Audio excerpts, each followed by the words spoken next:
ٹھیک ہے، اور یہاں پر اسلامی احکام کا نفاذ ہو اور اس کے مطابق تمام مسلمان اپنی زندگی کو بسر کریں، ان کو سب کے حقوق کا تحفظ سب کو ملے، اور جو امیر ترین جو طبقے ہیں ان کو اور غریب ترین طبقوں کے درمیان میں کوئی امتیاز نہ ہو، اور ان کو ایک طریقے سے تحفظ ملے، سب کے ساتھ ایک جیسا سلوک ہو، اور انہی اصولوں پر عمل کرتے ہوئے تمام پاکستانی اپنی زندگی کو بسر کریں، ٹھیک ہے۔ اور حقیقت بھی ہے، ہم نے پاکستان کو حاصل کیا، ہم یہ بھول گئے کہ ہم نے پاکستان کو کتنی محنت اور کتنی جد و جہد اور کتنی قربانیوں کے بعد حاصل کیا ہے، ٹھیک ہے۔ اور ابھی بھی ہم نے جو ہے جس مقصد کے لیے پاکستان کو حاصل کیا، وہ مقصد ابھی بھی ہمارا پورا نہیں ہوا ہے، اور یہ تمام تر باتیں جو ہیں انہوں نے اس سبق میں جو ہے بیان کی ہیں، ٹھیک ہے۔ اب بچوں میں آپ کو جو ہے کتاب سے اس عبارت کا جو ہے اقتباس کا ترجمہ تشریح بتاتی ہوں، جو بہت امپورٹنٹ ہے اور جو پیپر میں آتی ہے اور جس کے لیے آپ کو بہت زیادہ محنت کرنی پڑے گی، ٹھیک ہے۔ کتابیں نکالیں بچوں، جب تک آپ کتابیں نہیں نکالیں گے تو آپ کو نہیں سمجھ میں آئے گا، ٹھیک ہے۔ تو کتابیں مست ہے، کتابوں کو ضرور وہ رکھیں، ٹھیک ہے۔ یہ ہے کتاب تشکیل پاکستان، اس کا جو ہے ایک پیراگراف تو میں آپ کو بتا ہی دیتی ہوں ابھی کون سا ہے، وہ ہے لاسٹ پیراگراف ہے شاید، ہاں لاسٹ پیراگراف نکالیے تو دیکھیں کتنا بڑا چیپٹر ہے، یہ چیپٹر بہت بڑا ہے، اس کا جو لاسٹ پیراگراف نا یہ بہت بڑا ہے، امپورٹنٹ ہے۔ دیکھیے لاسٹ پیراگراف ہے اس کا، مسلمانوں کا نصب العین اسلام ہے، وہ اسلام نہیں جس کا ڈنکا مطلق العنان بادشاہوں خودغرض عمراؤں نے بجایا، بلکہ وہ اسلام جس کا حامل قرآن ہے، جس نے صرف اندیکھے خدا کے آگے سر جھکایا، ٹھیک ہے، سر جھکانا سکھایا، اسلام جس کا نمونہ حضرت صلی اللہ علیہ وسلم اور خلفائے راشدین کے عہد میں مسلمانوں کی زندگیوں میں نظر آتا ہے، وہ سچائی، وہ دلیری، وہ قدرت مادی، وہ انکسار، وہ امن پسندی، وہ محنت، وہ مساوات، صبر و تقوی، وہ مسلم غیر مسلم سب کی خدمت، سب کے حقوق کا تحفظ، سب سے رواداری، محبت، یہ ہے پاکستان کے مسلمانوں کا نصب العین، اور ہمارے قومی شاعر نے اپنی قوم کے ہر فرد پر خوب روشن کر دیا ہے۔ پرے ہے چرغ نیلی فام سے منزل مسلماں کی، پرے ہے چرغ نیلی فام سے منزل مسلماں کی، ستارے جس کی گرد راہ ہوں وہ کارواں تو ہے۔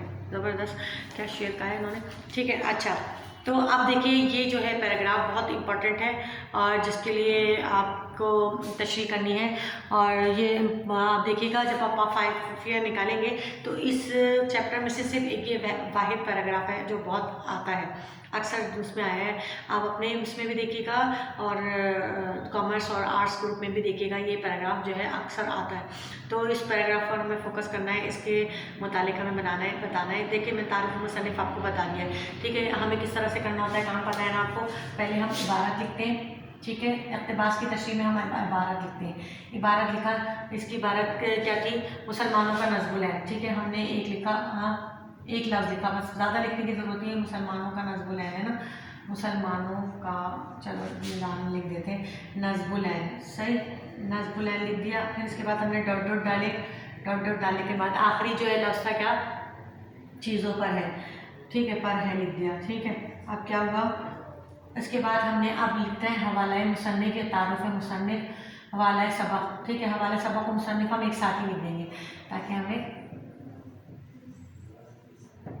ٹھیک ہے، شارٹ کام کرنا ہے، صحیح، اس طرح ہیڈنگ ڈال کے اور اس میں لکھنا ہے، پھر اس کے بعد ہم تشریح کی ہیڈنگ ڈالتے ہیں، یہ کام میں آپ کو کروا چکی ہوں اور یہ میں آپ کو بتا چکی ہوں کہ کس طرح ہم کیا کرتے ہیں، پھر آخر میں تشریح کی ہیڈنگ ملتی ہے، ٹھیک ہے نا، سمجھ آ رہی ہے، تھوڑا سا میں نیچے کر دوں شاید آپ کو نظر نہیں آ رہا،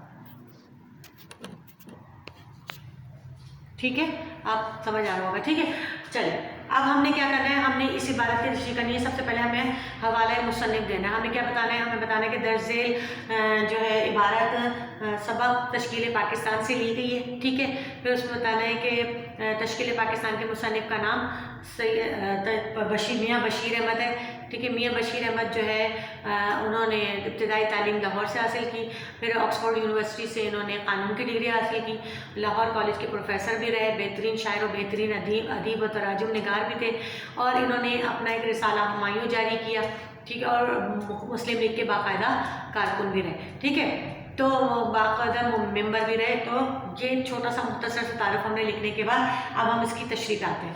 اب بچوں اس کی تشریح جو ہے کیا ہے کہ انہوں نے بولا ہے دیکھیں ان کا پاکستان ایک نظریاتی مملکت ہے. نظریاتی مملکت ہے. 2 نظریے کی بنا پر پاکستان جو ہے وجود میں آیا ہے. یہ تو سب جانتے ہیں. ٹھیک ہے. اس کی بنیاد جو ہے کلمہ حق پر ہے. ٹھیک ہے. اس کی بنیاد جو کلمہ حق پر رکھی گئی تھی اور یہ کلمہ ہی نظریہ پاکستان کی اساس بنا تھا. پتہ ہے نا یہ بات تو آپ لوگوں کو. ٹھیک ہے نا. تو پاکستان جب وجود میں آیا اور پوری کائنات کا یہ پیغام ہے کہ اگر پاکستان اس نظریے سے غفلت برتے تو پھر اس کی بقا مشکل میں پڑ جائے گی. حقیقت ہے کہ پاکستان جس نظریے کی بنا پر وجود میں آیا اور اس وہ نظریہ ہی جو ہے اس پر عمل نہ کیا جائے تو کیا پھر جو ہے پاکستان کا مقصد کیا تھا قیام کا. ٹھیک ہے. مسلمانوں کا مقصد حیات صرف اور صرف اسلام ہے. مسلمانوں کا مقصد حیات صرف اور صرف اسلام ہے اور خود مختار بادشاہوں نے جو ہمارے یہاں خود مختار بادشاہ ہیں جو ایسے حکمران ہیں جنہوں نے صرف اور صرف اپنے مفاد کی خاطر جو ہے اپنے مفاد کی خاطر انہوں نے جو ہے پاکستان کی بقا کو خطرے میں ڈال دیا. ٹھیک ہے.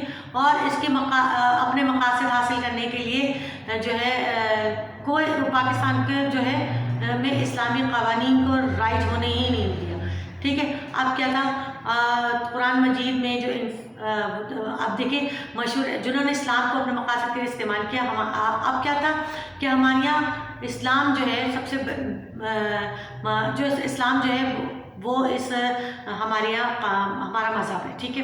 ہمارا مذہب ہے اور جس کی بنیاد قرآن مجید ہے. ٹھیک ہے. اب کیا ہے جس کی بنیاد قرآن مجید ہے اور جو ہمیں خدا کے آگے جھکنے پر مجبور کرتا ہے. بالکل حقیقت ہے.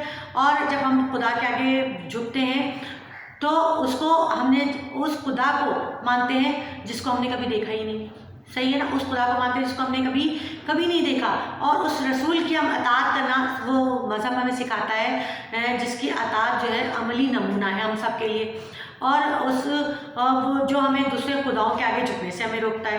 ٹھیک ہے. جو ہمیں دوسرے خداؤں کے آگے جھکنے سے روکتا ہے اور امن اور بھائی چارے کا سبق دیتا ہے اور انہی قرآن و سنت پر ہم عمل کریں تو ہی ہماری نجات ہے اور تو ہی اس مسلم مملکت کے قیام کا مقصد ہے.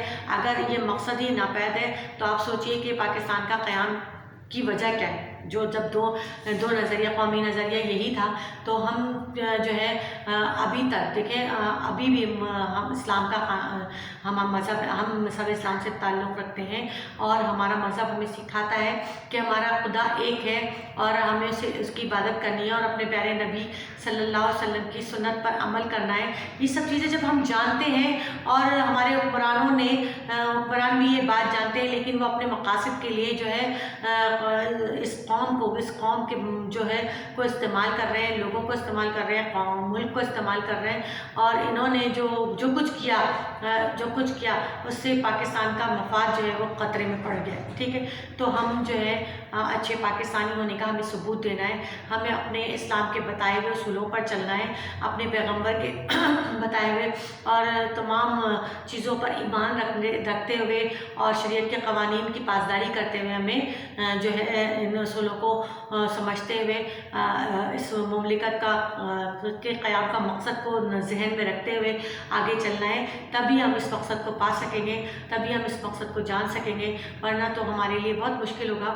اور آج تک لوگ اس کے لیے جدوجہد کر رہے ہیں, لوگ اس میں اور اس طرح کے لوگ بشیر بیدر جیسے میاں بشیر جیسے لوگ جو ہے آج بھی لوگ جدوجہد کر رہے ہیں کہ مسلمانوں کا جو مقصد تھا کہ اسلام کے احکامات کے مطابق زندگی بسر کریں تو اسی کے مطابق زندگی بسر کریں اور اسی روایت کو برقرار رکھیں, اسی کلچر کو ڈیولپ کریں. لیکن کیا ہے کہ کچھ ایسے حکمراں آ جاتے ہیں جو ہے مغربی طرز پر قوانین نافذ کر دیتے ہیں اور اسی کو رائج کر دیتے ہیں اور اسی پر چلتے ہیں, تو وہ جو ہے اس طرح تو اسلام اور پاکستان کا قیام جو ہے خطرے میں پڑ سکتا ہے. ٹھیک ہے. تو یہ تھی اس کی تشریح جو میں نے آپ کو سمجھا دی.